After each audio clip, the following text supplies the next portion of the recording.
আসসালামু আলাইকুম। আজকে আমাদের হাতে যে ফোনটা দেখতে পাচ্ছেন এটা হলো স্যামসাং গ্যালাক্সি S25 আলট্রা।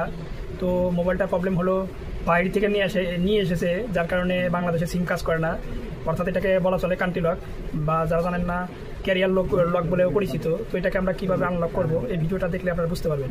আর যাদের স্যামসাং সেট বা অন্যান্য ব্র্যান্ডের সেট দেশের বাইরে থেকে নিয়ে আসেন, কিন্তু দেখা যায় যে বাংলাদেশে আনার পরে সিম কাজ করে না বা বিভিন্ন রকমের লক থাকে, তো এই ধরনের সমস্যা হলে আমাদের সাথে যোগাযোগ করতে পারেন। আমাদের সাথে যোগাযোগ করলে যে কোনো লক খুলে দেওয়া যাবে।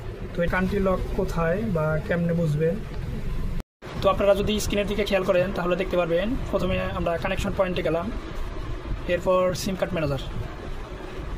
ম্যানেজারে আপনারা যদি ভালোভাবে ফলো করেন, দেখেন দুটা সিমই আছে, কিন্তু একটা অন আছে একটা অফ আছে।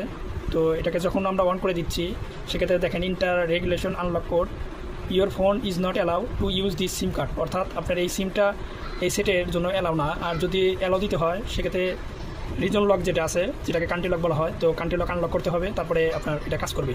তো আমরা যদি আনলকে ক্লিক দিই সেক্ষেত্রে দেখা যাবে আপনার কোড না দিলে আনলক কাজ করবে না। আর যদি আমরা আনলক না দিতে পারি সেক্ষেত্রে ডিসমিসে চাপ দেওয়া লাগবে, ডিসমিসে চাপ দিলে আপনার সেটটা হয়তো চালু হবে।